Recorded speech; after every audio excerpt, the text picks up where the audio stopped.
Right guys, this is awesome. This is some new gameplay. Now, I highly suggest you watch it yourself. I'll put a link down in the description. This looks awesome.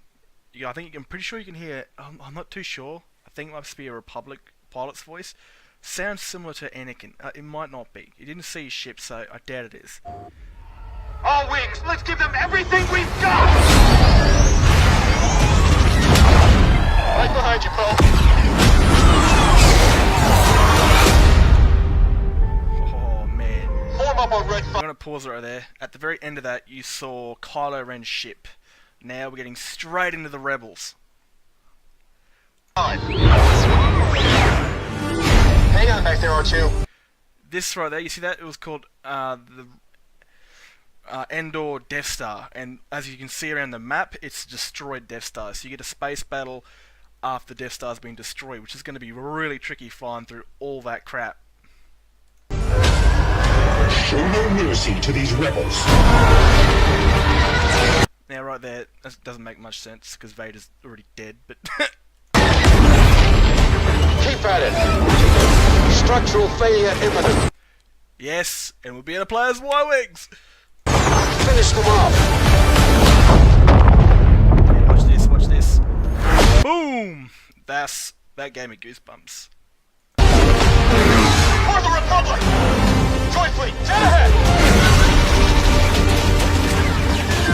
Bank hard! Incoming!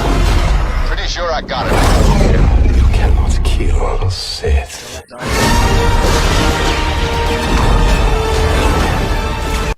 Now, do you see this? I don't know if this is going to be your typical, I don't know if this is going to be a game mode where you first got to do it could be a game mode where you got to, fight in space first, then go down on the floor.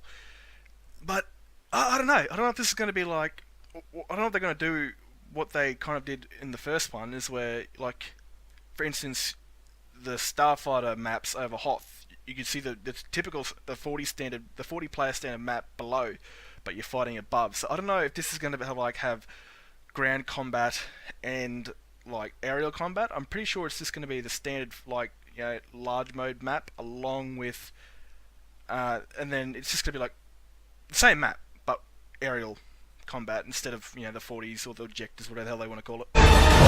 Fear you. You hear that? Yeah. I did not.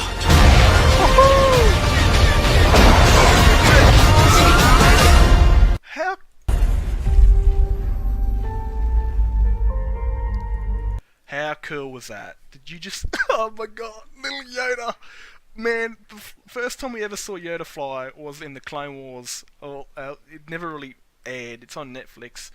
But he has this tiny little Jedi Starfighter. It's a tiny little one, but in this one they're not really doing that. They're just giving him the typical Jedi fighter that's green. And this is awesome! Even Yoda gets to fly his own frigging ship. This is awesome. Now, I did pre-order the game after I saw the E3 showcase. Number one, I'm just going to say it, was horrible. Now, they keep telling, when they go behind, when they go to interviews, they say, oh, the game was alright, oh, people really told us about what we should improve. Yes, well, you had a few people tell you what you should improve, and then you had a lot of people that went, fuck this, I'm out of here. And I'm not one of them. I'm not an FPS player at all. I'm really good at the game, but I'm not an FPS player. But I do love Star Wars, and that's the only reason I stay there. The only thing I liked about Star Wars Battlefront 1 EA was the way it looked. Everything else was just bogus. This looks like it's going to look beautiful and play beautiful, but looks can be deceiving, and we will find out, because I only give 2 chances, and they screwed this one up. It's all over for me, anyways. I'll never play another DICE game again. But this looks promising, man. It looks awesome.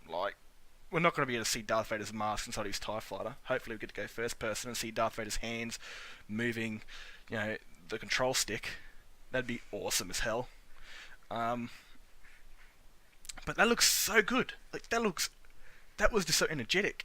So if you're watching this, leave your comments down below. I hope to see you guys in the Battlefront.